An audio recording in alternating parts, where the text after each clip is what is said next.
Ipswich Town go into March on the back of 4 wins out of 4. Can they keep it going on their longest away trip of the season in the Paul Mariner Derby? This is the Blue Monday podcast.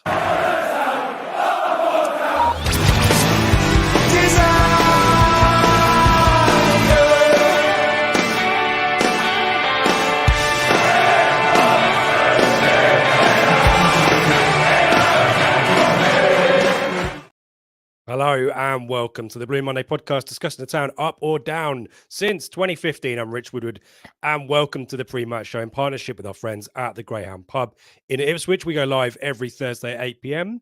to give you the lowdown on town's weekend opponents, and then we're available on podcast shortly afterwards. And as always, we're a regular pairing at the moment, aren't we? Seb Brown, happy Leap Day, whatever it is, Seb. And officially, this show shouldn't really exist in any other year, shouldn't it? But here we are, 29th of Feb. Have we ever done a podcast on a leap year before? Do you know where you and me were 4 years ago today, the last time there was a leap year? Oh, no, I don't. Tell me. Blackpool away in that storm. Oh, Freddie Sears missed it one-on-one and they went down and scored in the 93rd minute or whatever it was. Yeah. 4 years ago today. Time flies. So that was our last leap year. So hopefully this one will be a bit more fun. Yeah, well, at least we're not playing the game actually on the day, are we? But yeah, we are here to talk about Plymouth. We see lots of Plymouth fans in the chat. Be respectful. There's a lot of it's kind of it's becoming like a weird rivalry. We're going to kind of try and dampen things down a little bit if we can. I think, well, Seb might go a bit renegade, but I've got lots of love for Plymouth, plenty to like about Plymouth, and we're both making the trip, aren't we? Along with, I guess, 2,000 other town fans from different parts of the world. You north, me east, so it'll be exciting, won't it? I think so, yeah. It's about over 5 hours for me. What is it from Suffolk? It must be longer. Six and a half, 7 maybe? Yeah. 70 miles an hour and no more. So, yeah. Fair play to all of you going on the supporters coach, leaving at whatever, 5 a.m. or whatever. Friday night, wasn't it? Yeah. I doff my cap to you. Isn't Joe going on? I think Joe's going on the supporters coach, isn't he? Yeah, I think so. Fair play. Yeah, I doff my cap. Fair play. And it's like 6 a.m. and you're listening to this on the supporters coach. We salute you. We appreciate you. Thanks for listening. And we hope that you have a nice, relaxing trip to Plymouth. We're going to talk about that in a second, but let's say hello to the folks in the chat. Ashley, roll on Plymouth, he says. I'm gutted not to be going. First game I've missed since Rotherham away. Ashley, it's a good record there. So, yeah, we'll be hopefully representing you and everyone else who can't make it across to the west of the country. Evening to Paul, evening to Michael. G'day to you in Brisbane. Make sure we stop Plymouth shooting from outside the box. That's the Prematch Show done, isn't it, Seb? That's your research sorted, isn't it? Thanks for tuning in. See you all next week. Yeah, exactly right. No, we've got more than that, surely. Chris, hello to our friends in New Zealand as well. He predicts another win coming up, hopefully. Colin is going as well by the look of it. Can't wait for the game. And Jerry's here as well, evening from Wales. Just about stopped raining. I love how this is kind of like a weather report now, Seb, to start this podcast. It's been pissing it down. I'm going to chuck that in there early doors, pissing it down all day here. How has it been where you are? I'm getting heavy snow tomorrow, so yeah. Oh, fun times. Yeah, heavy snow at work. Not in Chester where I live, but I work about 45 minutes south. And yeah, heavy snow apparently from 6 a.m. till mid-afternoon, so that'll be fun. There you go. There's your weather report, folks, if you're up in the northwest of the country. Jerry's feeling confident. Can't be there, but feeling we'll kick on despite the injuries. More about those later. Matt is here. Neil as well. Nice to keep this run and the pressure on the so-called big boys, he says. Rob is here as well. Eric. So yeah, and Lewis is here from Plymouth. Looking forward to this one. Eyes emojis, yeah. Yeah, definitely give us your insights, Lewis. If we go wrong, do correct us. But as always, be respectful as well. Matt is here. Mystic Seb, what minute is first goal on Saturday, please, Seb? Have you? Spoiler alert, I don't think we've got that, or have we? No, there's no time prediction this time. Yeah, it was weird. It's Birmingham again, wasn't it? So both Birmingham pre-match shows, I've managed to get something right. So I guess a broken clock is even right twice. There you go. Evening to David in Helsinki. Best wishes to you as well. Nick is here. Kevin is here. Spoiling all of the research on the Telegram group in advance. Only joking, Kev. Great to have you with us as well. Feel free to supplement our knowledge as well, because you've got much more than we have. Elliot getting married this weekend. So the groomsman's main responsibility is remembering the rings. It's keeping him posted on the scores. Would you want to know or not on that kind of day? What if? Oh yeah, you want to know, obviously. What if it's bad news? I'm not saying we'll go to the predictions later on, but if it's good, let me know. If it's not, keep it to yourselves. Surely that would be the. No, I don't know. I'd want to know either way. I think because then, it might. Well, go on then. Finish. I don't know. It might ruin the day if they've lost. You have to put a brave face on during the speeches or something. Oh, thanks for coming. Anyway, Brian's here, Mill Valley, California, not Hill Valley. Mill Valley, yeah, great, but good representation across the country and beyond. And 6.5. Ian is Ian's my lift for Saturday, and he's suggesting 6.5 hours. Send me an invoice for the petrol, Ian. I'm looking forward to seeing you. But yeah, David's here as well. We met David at the Greyhound last week. Great to see you again involved in the chat. And Paul giving us the weather report from Rugby. It's always damp in Rugby, and I can say that. I used to live just down the road. Lewis has given us the local weather report for Saturday, 3 p.m. Hoofing it down, he says. So whether that will factor into Kieran McKinnon's plans or not, we'll I guess find out on the day. Let's do a little bit of news, Seb. Not a huge amount. We generally bitch and moan when games move for Sky. You probably got more reason than most about being disappointed about the Southampton situation. Feel free to divulge that if you wish. But 2 games moving for Sky on the Easter weekend.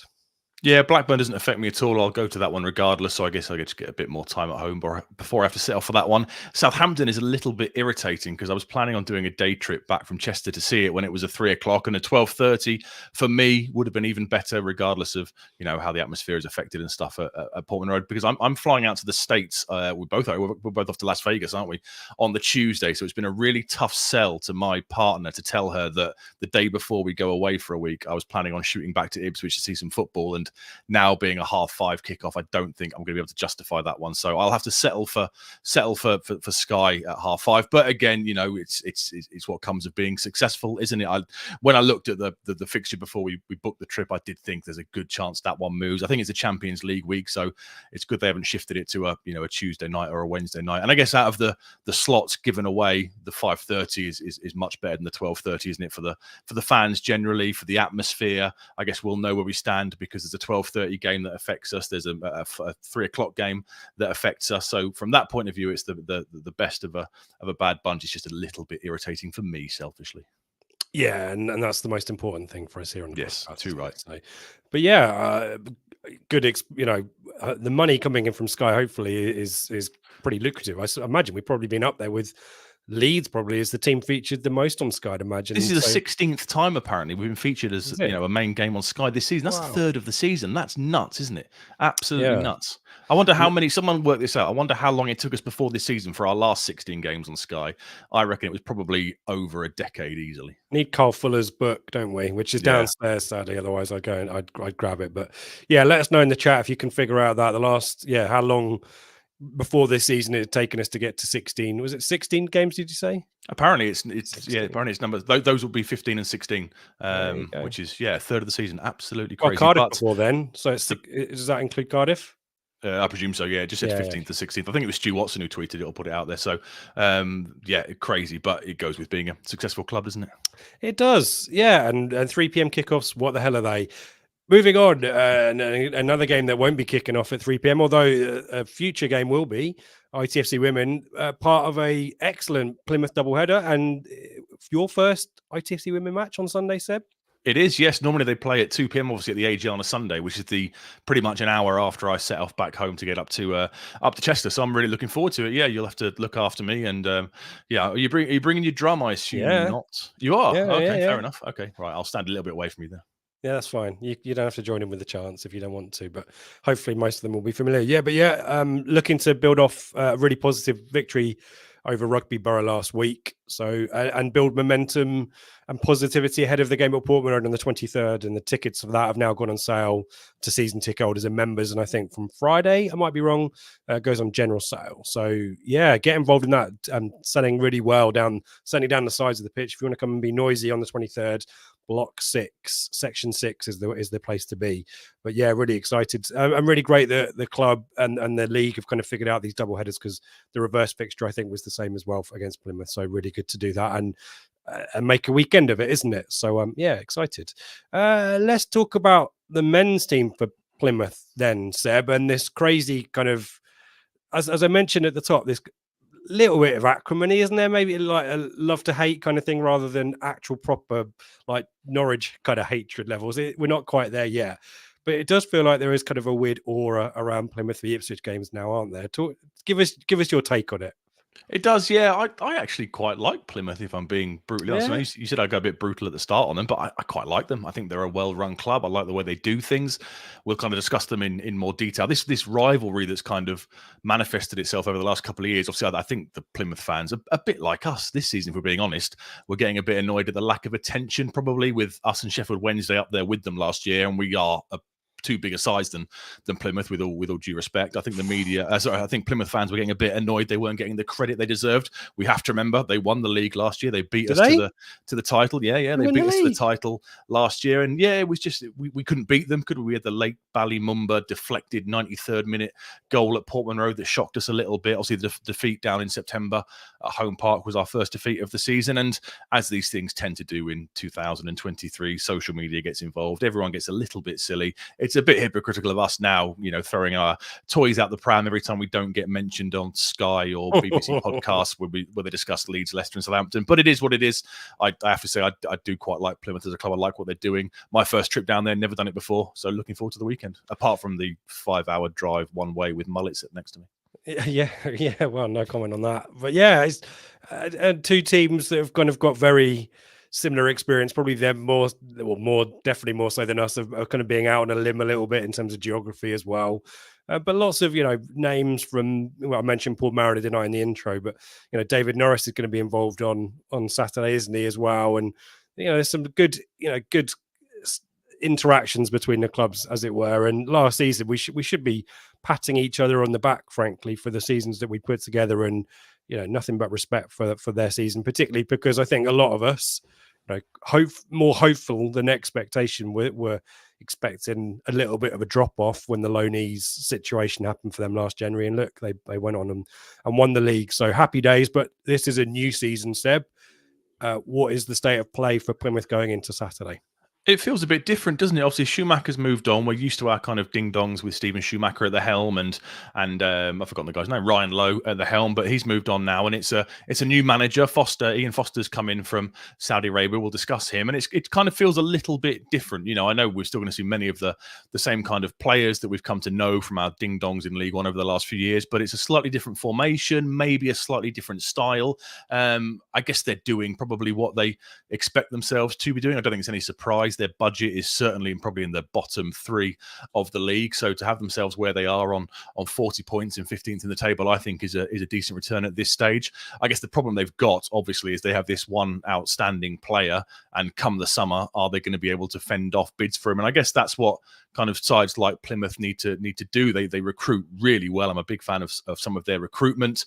They take players on loan from the Premier League, which we'll discuss shortly. Those players either get recalled, which leaves them with nothing, or with the likes of Morgan Whittaker and Ballymumba, I know they weren't Premier League loans, but they were loans from higher up in the pyramid.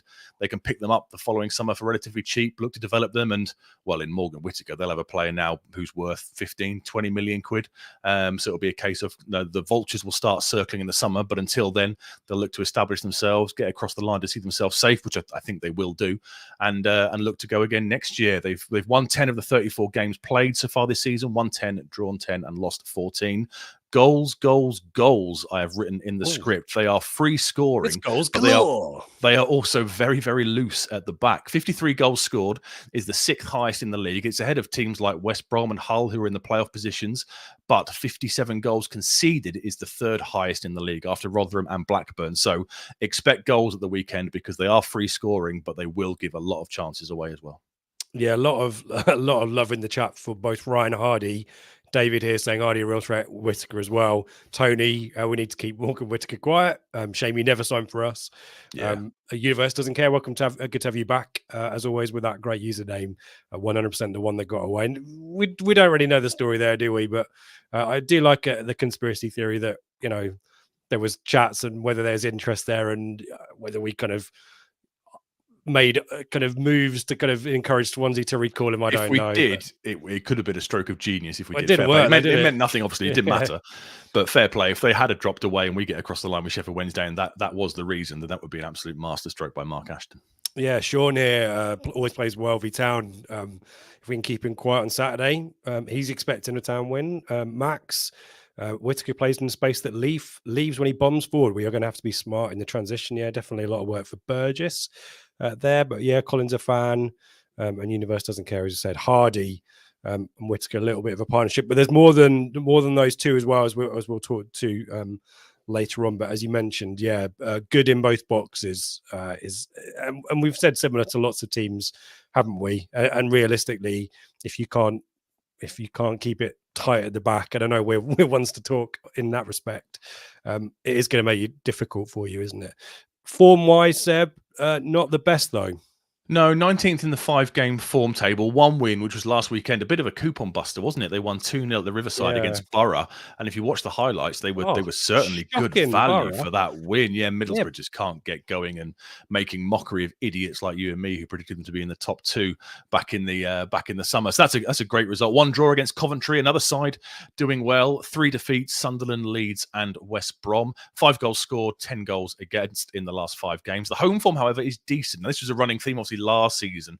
We sat here so many times, and didn't they average 2.5 points per game last year? It was something mental. It was like over 60 points from the 23 home games played last season. So we know Home Park is a bit of a fortress. We know it's a hell of a long way for a lot of sides to go and travel. I think that helps them massively.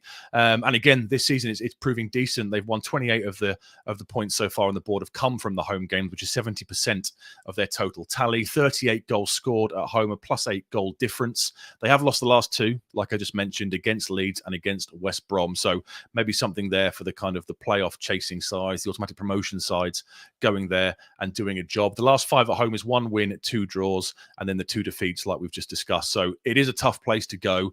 They're going to need to keep the home form steady because their away form isn't that amazing at all.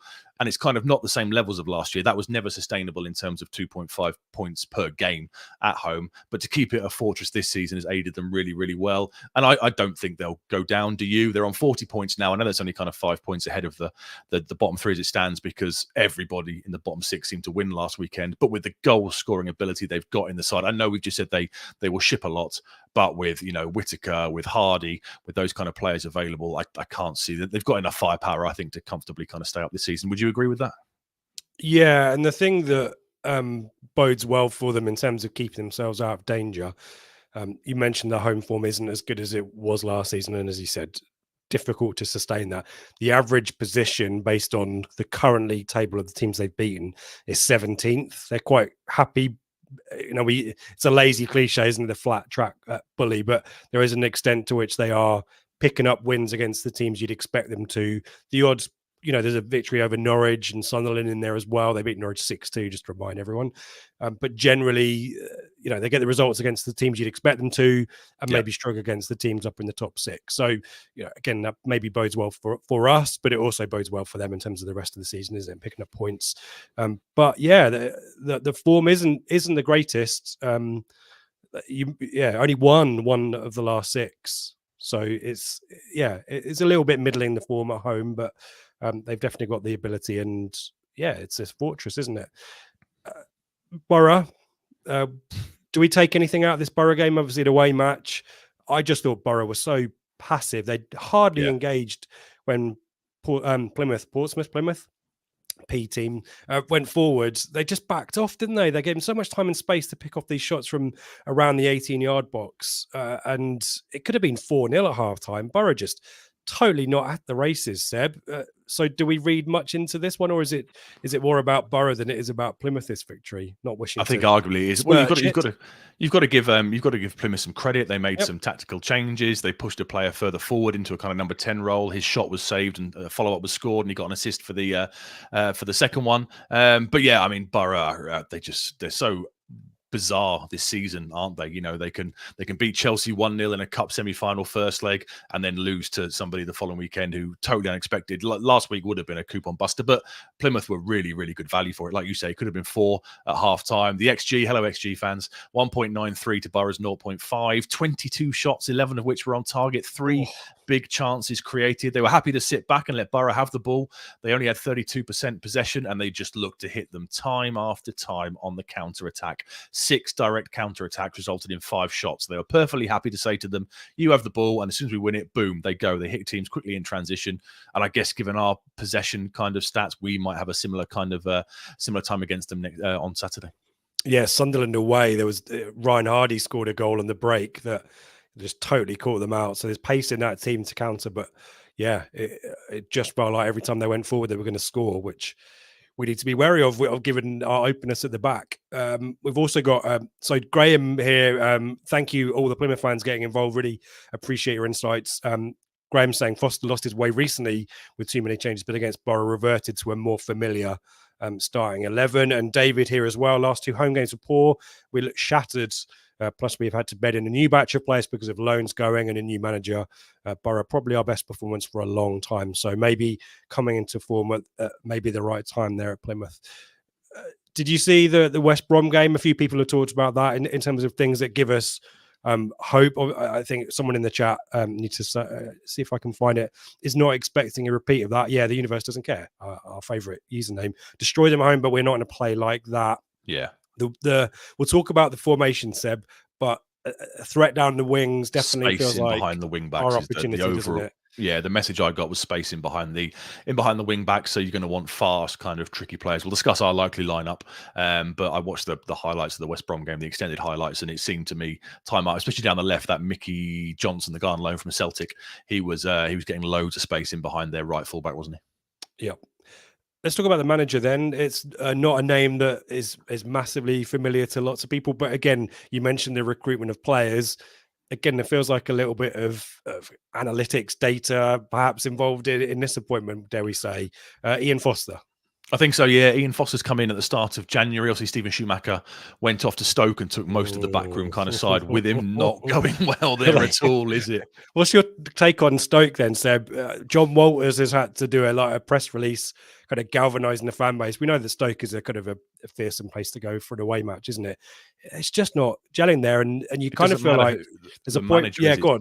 Yes, the managers doesn't matter who the manager is. You know, you've had Michael O'Neill go there, Stephen Schumacher, Paul Lambert, joking, and they just can't get going. They've got these ridiculously rich billionaire Bet365 owners. They have FFP issues. They can't spend money, and they just seem it seems one of those clubs where no matter what you try and do, the issues are bigger, perhaps off the field with the structure and the setup and stuff. But he did really well at Plymouth, didn't he? You know, he was a really bright up and coming manager, one who I think we all secretly liked, despite the kind of stuff going on between the two clubs last year. And now Ian Foster's come in, and like you say, it does strike me as a bit of a kind of smart recruitment, very highly thought of in the England kind of youth setups. He left Al Etifak. He was Stephen Gerrard's assistant manager. He left there to go to Plymouth. Only managed 11 games so far, won 4, drawn 3, lost 4, 1.36 points per game. That equates to 63 points across a full season, which is fine, isn't it? That gets you what, 15th, 16th, probably 17th,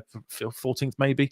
So they'll be pretty comfortable if they can maintain that kind of form. He's known best in footballing circles from his time in the England setup. He was a part of the coaching team in the England under-17 World Cup when they won it. He then became England head coach at under 18, 19 and 20 levels. He was Phil Neville's assistant manager for the England women's side as well.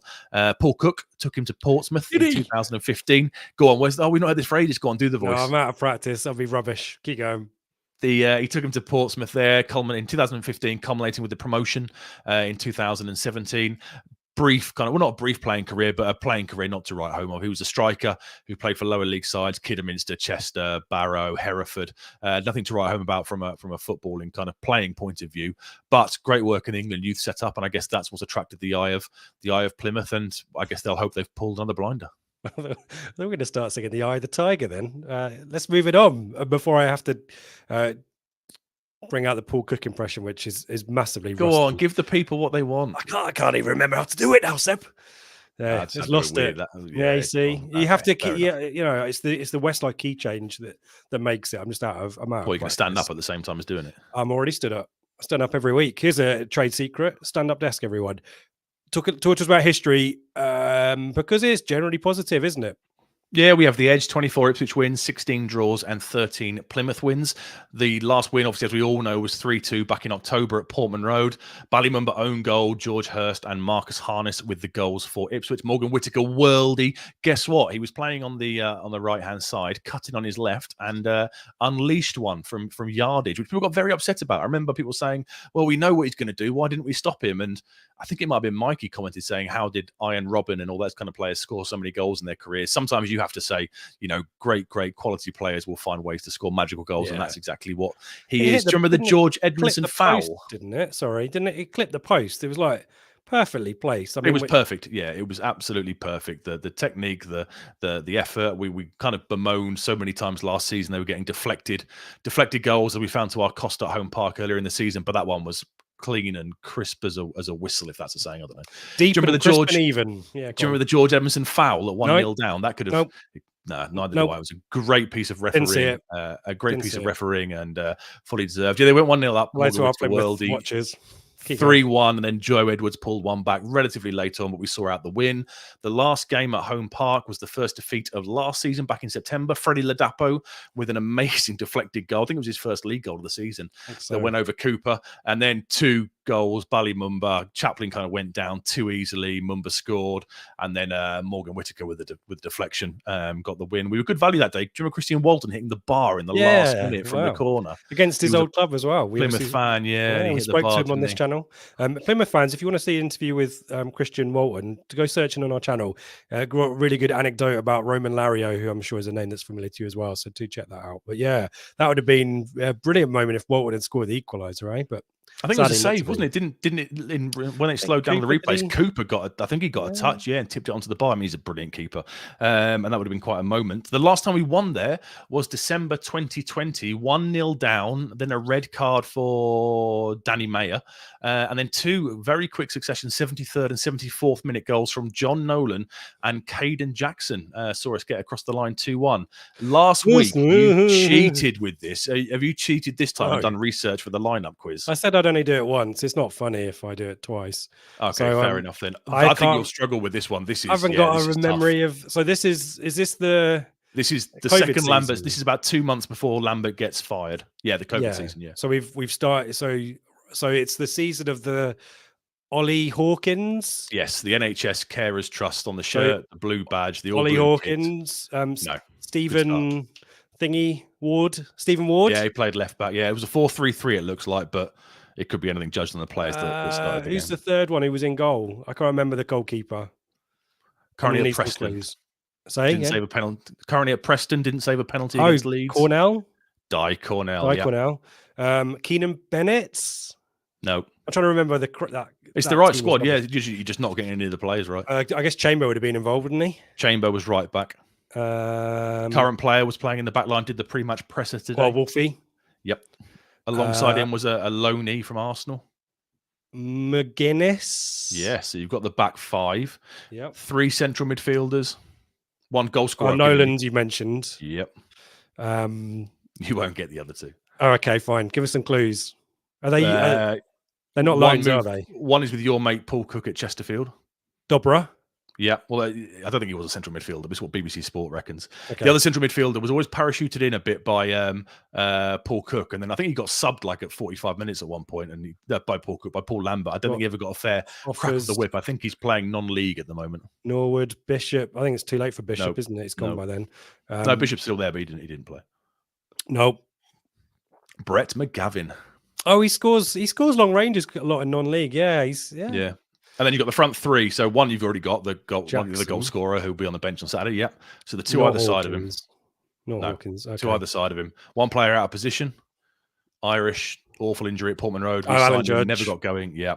And the other side was kind of a player who I really, really liked the look of and was really hopeful he was going to kind of be the latest youth product to take as far as back to the championship. He's currently at Cambridge, I think, still. Lancaster. Yeah, there you go. It was a tough one for that, wasn't it? Good. I enjoyed seeing you squirm after. That's not a that's not a vintage team, is it? But we got the win, eh? Yeah, we did apparently, but they had a red card on the 70th minute and they were 1-0 up at the time, so I think that kind of changed the game. Strange, how things happen. Yeah, Matt got in there just a little bit too late. I don't know if that was after I said it or before, Matt, but Eric Clapton says Doug Moran. There you go. I think that's a blast in the past, isn't it? So yeah, good stuff. Well, not good stuff. That was a crap season, wasn't it? You deserved that for cheating last year. That's your punishment for dishonesty. I feel like, I mean, I got a few of them, didn't I? I got the signings. I just remember the 3 signings in Portman Road. And thinking, do you remember that outside the training ground, holding 3 shirts? Guy Cornell, Ollie Hawkins, and Stephen Ward. Brilliant. Wow. Well, should we talk about the arrivals for Plymouth in the January window then? Because it is a little bit of victims of their own success in terms of the players that left, isn't it? Give us the rundown on who. Let's focus on who left first, because there are some big names.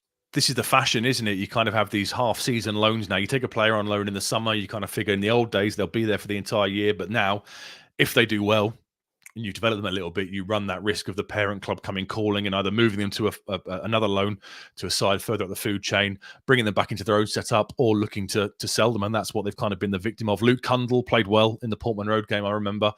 He's gone to Stoke, so obviously Schumacher had a hand in that one. He was recalled by Wolves, sent out to Stoke. He'd made 24 appearances and scored 3 goals. Finn Azaz is the big one, recalled by Villa, sold to Middlesbrough for £2.5 million. I see he played last week, didn't he? Yeah, 26 appearances, 7 goals. Kane Kessler-Hayden was a right back. He was recalled. He was rapid on the day, if I remember rightly, at Portman Road, wasn't he? He was also on loan end of last season, wasn't he, as well? Was he? I'll take your word for that. 27 appearances recalled by Villa. Lewis Warrington didn't really feature. He's an Everton kind of academy prospect. He only made a couple of starts, but he got recalled. Matt Butcher went. He wasn't recalled anywhere. He went to Wickham on a free. And Macaulay Gillespie went to Charlton centre back. He went there on a free. So what they've done is they've kind of lost this. 77 appearances between Cundle, Azaz, and Kessler-Hayden so far this season. They've lost those players. What they've done is they've gone out and kind of tried to bring in kind of further Premier League loans for the second half of the year. Lino Sousa's come in from Villa. He's a left back. Ashley Phillips, ex-Blackburn, highly rated, physical centre-back, has come in from Spurs, as is Alfie Devine, who's like an attacking midfielder, number 10 kind of player. Darko JB, we'll discuss a bit more later, has come in from Leeds. Matthew Siriola has come in on a free from Union SG. And Adam Forshaw has come in from Norwich. He's adding a bit of experience. He's 32 now, central midfielder. He's come in from Norwich on a free, presumably to kind of fill the hole that Matt Butcher's left by moving on. So yeah, a load of young talent has departed in the window, and they've gone out for the second half to cover themselves with a load more kind of young talent. And I guess the policy is sound, isn't it? You kind of get these players in with the hope that if they don't do anything outstanding, you might be able to pick them up, develop them further. It worked for Whittaker, it worked for Ballymumba. But if they do have a great first 6 months of the year, the likes of Cundle, Kessler-Hayden, Finn Azaz being the big one, you run that risk where you lose those players. You have nothing to show for it because you ain't getting any fees for them because they're not your players in the first place. And I guess the question would be, how sustainable and how long can you keep on doing that? As I said, it's 77 appearances from those 3 players taken away from your side. You ain't got nothing to show for it, no money to go out and recruit, so you can only go and loan again. And it's crucial that you keep getting that right year after year to keep your head above the water, isn't it? I would worry how long you can keep pulling kind of rabbits out of hats. But if you've got if you're good with the Y Scout or your dashboards, and you're able to keep providing more and more targets, then, I remember us talking about Plymouth in January last year, but, in the pre-match show, again, ahead of the Portman Road game, and we were kind of looking at the players that came in online and thought, these are risks, risks in respect of they are not as experienced as players that may have they've come in for.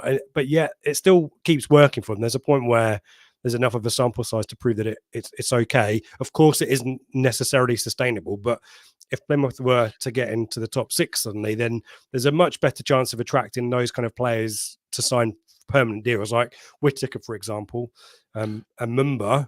So it does work from time to time. And then if you sell Morgan Whittaker for 20-30 million, child, isn't it? Yeah, he's the poster child. It just takes 1 or 2 of those. That's game changing for Plymouth's budget, isn't it? So you just you keep prospecting.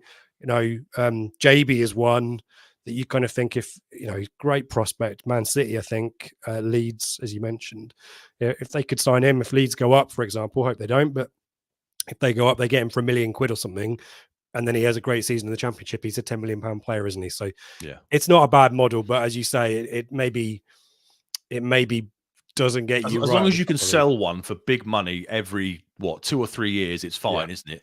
The issue would be is if you replace a load of loanies with loanies and then you can't sign them and you have to do it all again, and a couple of years go by, then you kind of struggle a little bit.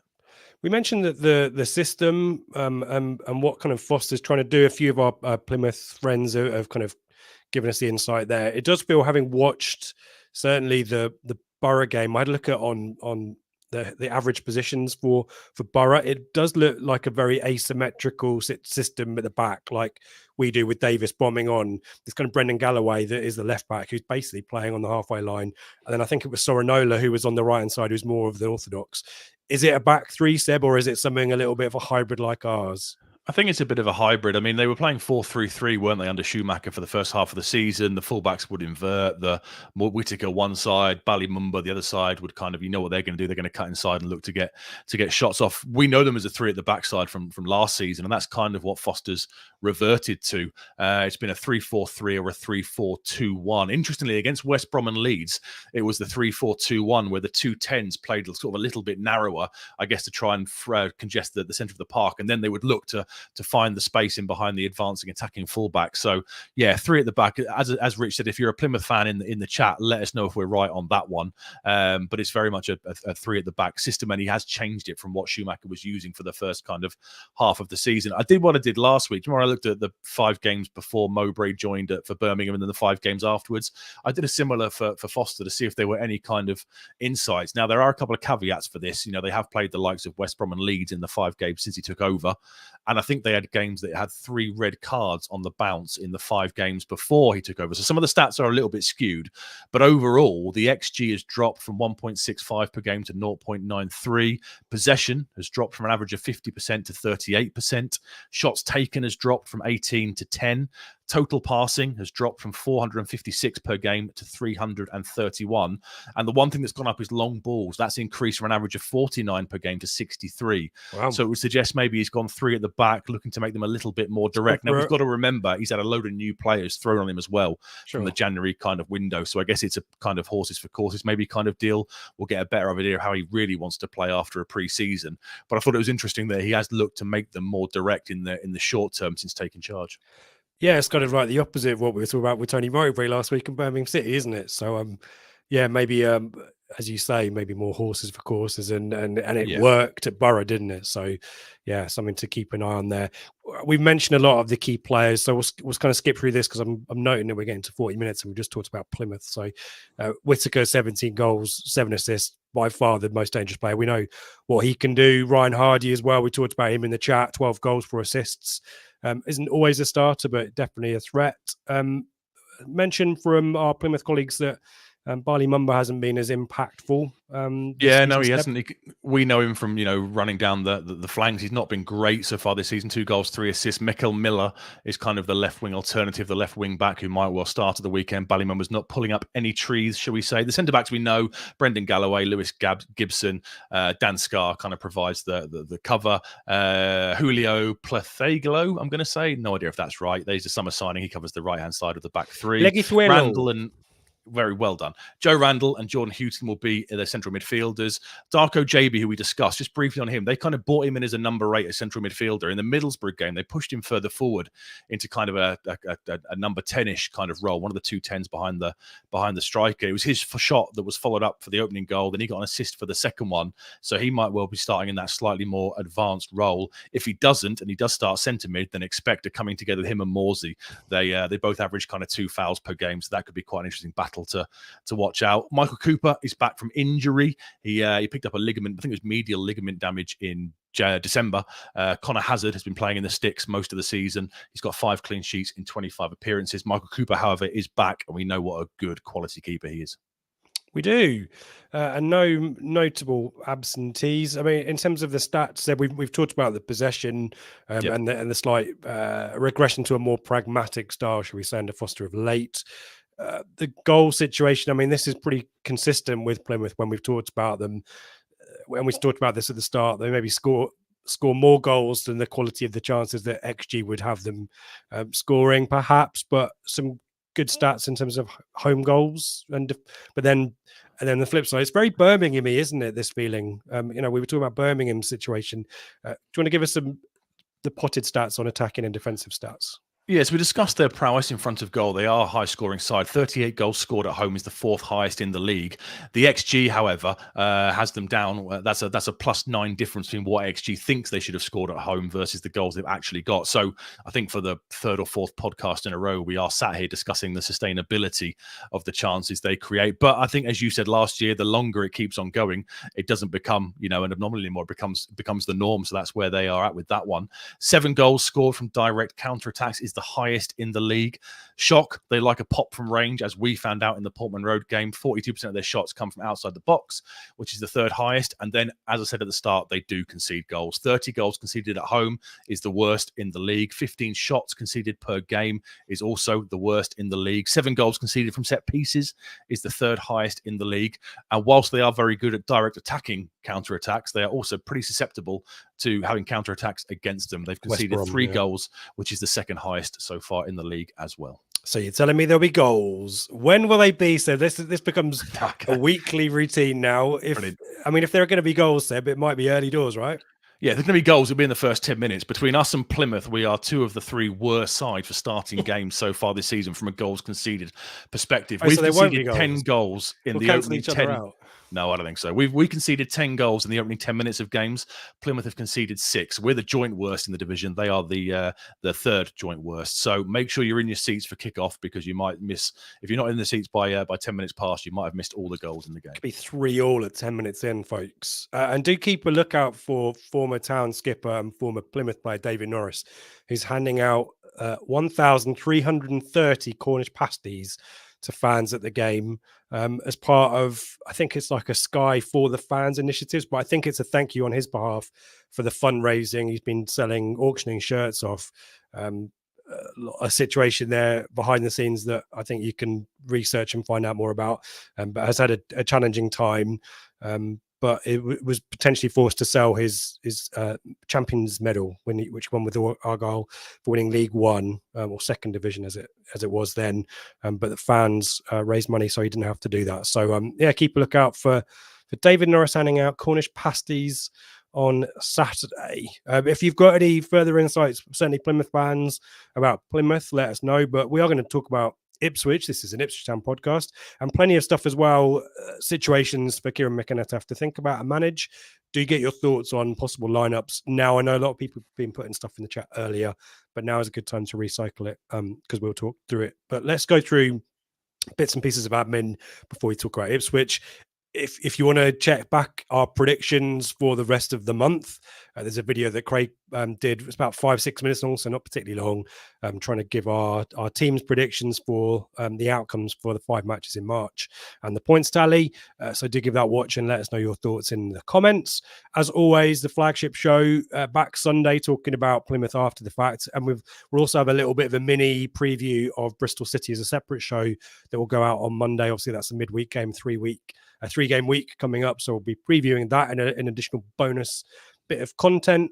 And as always, we're brought to you in partnership with the Greyhound. Head there ahead of Bristol City on Tuesday night. And NordVPN, there's a link in the description if you want a discounted access to NordVPN, and use that however you see fit. If you want to stay safe or access streaming content from other regions, that's exactly what it's there to do. And I think, let's talk about us then, Seb.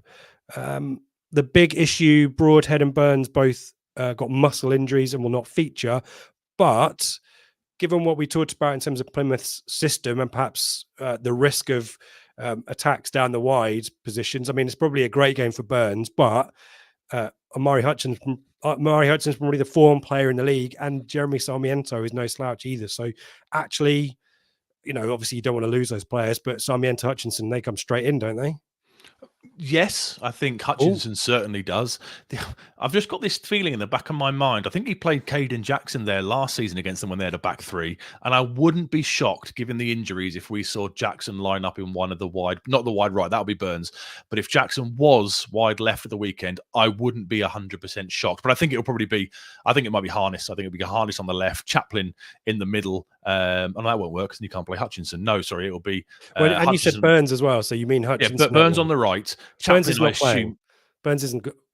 Oh, yeah, of course. I've confused myself, haven't I? Right. Hutchinson right. Let me start again. Hutchinson on the right. Chaplin, he says, might feature, didn't he? He's training tomorrow, and he expects him to play a part. On Friday, for those listening on Saturday. Yeah, so I assume he starts in the 10 and will probably get subbed relatively early in the second half, which means it's the left-hand side. So, yeah, I wouldn't be surprised if it was Jackson. I think it'll be Harness. I'm not sure. Would you trust Sarmiento from the start? He doesn't always have the same impact when he starts games, does he? Well, and that's the Whittaker's side as well, isn't it? Yeah, so I think Harness maybe for the energy, for the more disciplined of the options to come in. So yeah, I think I'd go Burns, Hutchinson wide right, Chaplin through the middle, and then Harness on the left. If it gets to 60 minutes, Chaplin's done, then you slot Hutchinson inside and you bring on Sarmiento. If Chaplin isn't fit to start, Harness in the 10, and I'd play Harness in the 10. You wouldn't think maybe about a 2 up front with Moore and Al Hamadi? No. Are you mad? Really? We will never play 2 up front unless we're chasing a game. It just won't happen. McKenna is methodical. He is when you're chasing a game. Yeah, you're chasing a game. You're 3-0 down at half time. You said they'll never play 2 up front. You just if you'd listen, instead of rudely interrupting me, I said afterwards, unless we are chasing a game, there's no chance. We know what this side does. McKenna is not suddenly going to, with 12 games to go, start going, I'll play 4-4 effing 2. No, unless we are chasing a game. More in the 10. Unless we're chasing a game, they will not start as a pairing. Okay. One might start wide. Al Hamadi maybe might start out wide sometime, but I would be astounded if they started as a pair from the off. Right. Okay. Well, I'm just putting it out there. Just options. Well, you're wrong. We don't, and you're stupid as well. Yeah. So we'll see. I think Sarmiento starts, if I'm honest, but I do see the logic in Harness, to be fair. And yeah, maybe if Chaplin isn't fit, then you'd see both of those, I think, wouldn't you? So, I'd worry about the space of Davis bombing forward and Sarmiento ahead of him. I think Whittaker might lick his lips and see an awful lot of ground he can cause havoc in. We haven't. Yeah, Universe doesn't care. I wonder what McKenna's thoughts are on Tuanzebe beyond the season. Excellent last week, but has had less game time than Edmondson. A few people about Edmondson in the chat, a few people about Tuanzebe in the chat. Harry Clark is still around and also is a good threat down that right-hand side as well. Is there who's playing right back for you, Seb? If he's fully fit, I'd play Clark. I know Tuanzebe was really good last weekend. Man of the match, got the assist for the Sarmiento goal late on in the 81st minute, in fact. But I just think Clark he looked so good in recent weeks. He offers you more from an attacking point of view than Tuanzebe does. So if he's fully fit and ready to go, I'd have Clark in there personally. Yeah, a lot of people saying Al Hamadi in the chat, Seb. Just to put it out there for you. Maybe we out will not wide. Play 2 up front. Yeah, I guess if he can do a job out wide, then fair enough. But also, is that not a big risk as well to play somebody out of position on the side that is Plymouth's strongest side? Maybe. Stick Hutch out there. He can play both sides, can't he? But cutting in on the right. Then you've got to put Jackson on the right. Fine. Okay, fair enough. Yeah, okay. Or does Al Hamadi not go on the right? Is he left-sided, is he? I don't know which side he can play, but I don't think it's his natural position. I think you're kind of trying to force something in there that you don't need to do, given the other options that you've potentially got. I'm really triggering you, isn't it? This? No, no, fine. I mean, come the team sheet at 2:00 on Saturday, I'm like an idiot when they're starting up front. Don't worry about 4-4-2 or 5. Yeah, Tuanzebe right back, Sarmiento left wing. Midfield, Seb, any change to the Morsey Luongo partnership? It's going to be tasty, isn't it? They've had a week off, haven't they? So I think Morsey and Luongo in this one, and I presume either Travis or Taylor. Taylor's back, isn't he? I presume he'll come in for the midweek game against Bristol. But for this, I'd have Morsey and Luongo up against Houghton and Randell. We mentioned Bristol City that we will be going live straight after the game on Tuesday night as well. By the way, another plug. Sorry, Mikey, Seb doing their usual duo duties, and then I'll puff and heave myself up the hill to join in and swear a little bit more. So do join us on Tuesday night after Bristol City for post-match reaction there. I don't feel like any clearer really about what's going to happen on Saturday Ipswich wise, but David has asked for it, our Plymouth friend. Let's do some predictions.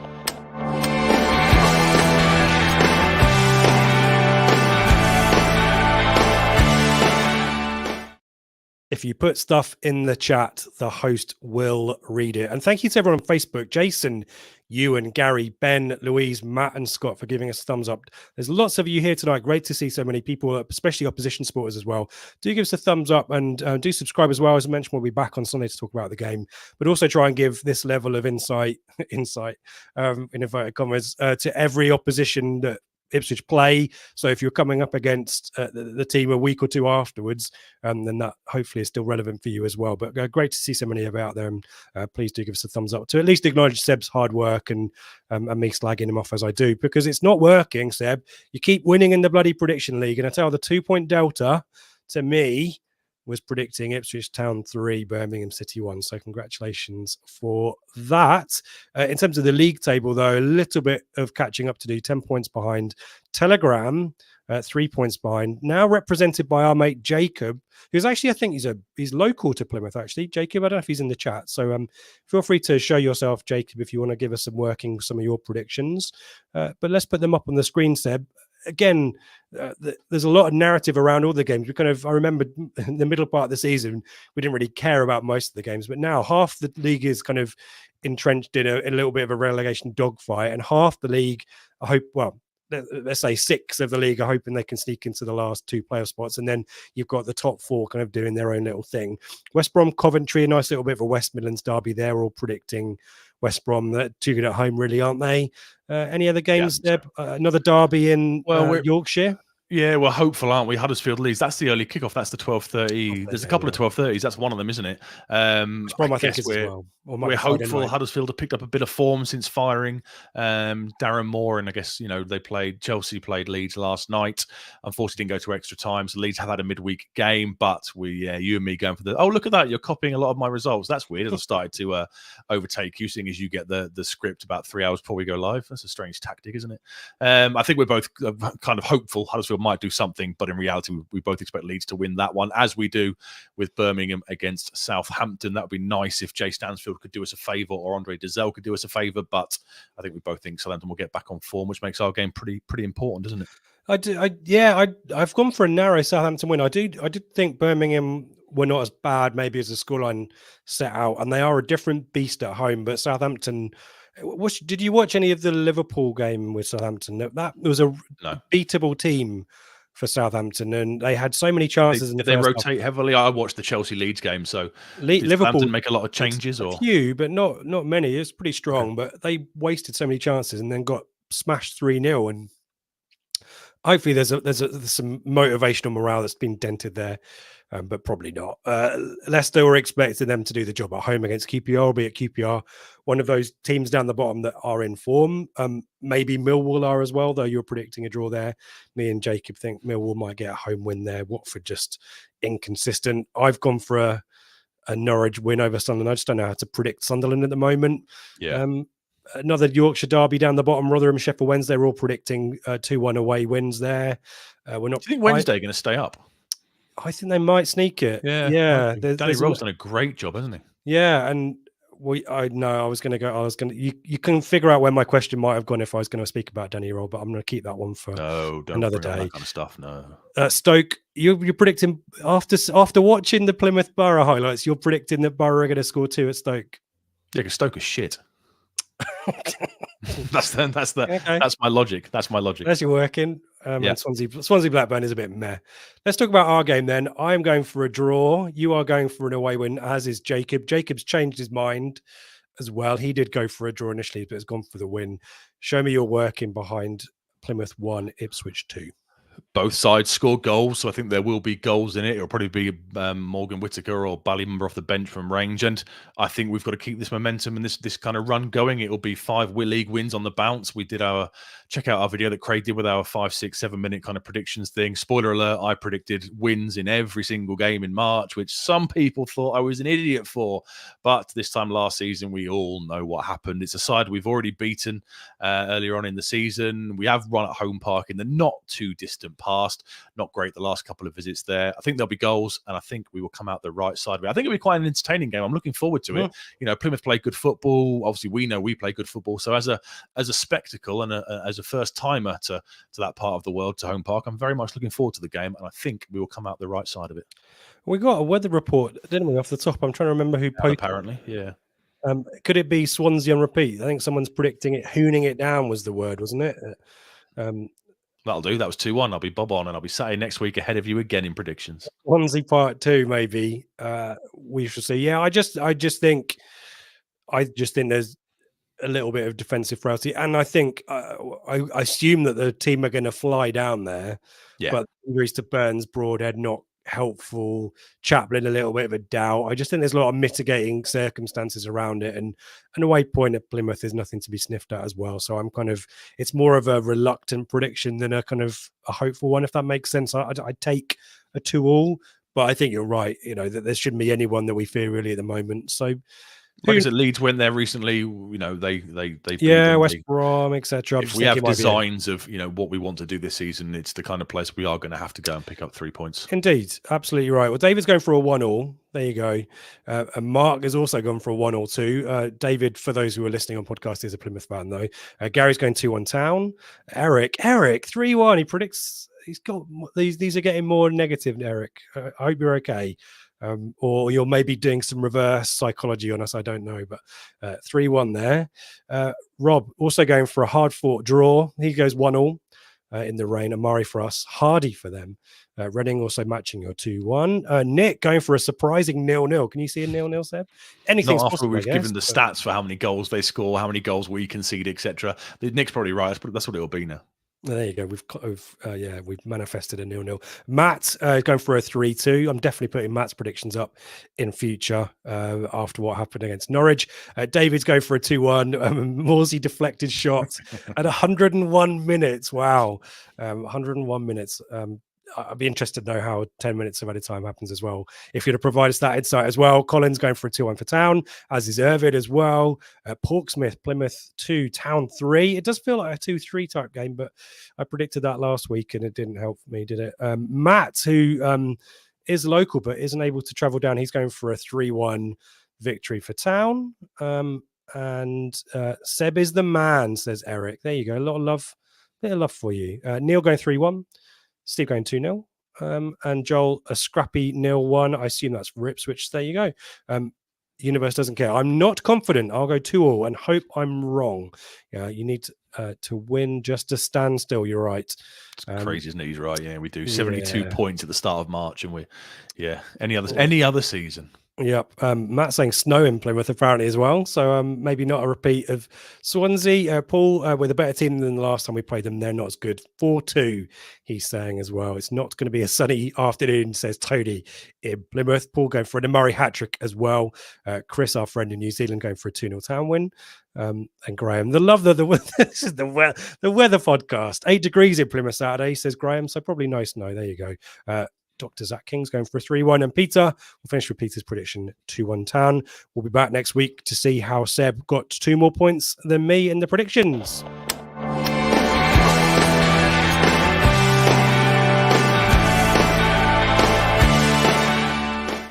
Thank you, as always, to editors as well. We always forget to thank editors, particularly Ed, drummer Ed, for letting us use their music in our intros and outros, including that prediction stinger there. If you want any last predictions, any lineup questions, any shout-outs, or want to give Seb any praise or criticism for me, now is the time to put it in the chat before we say goodbye.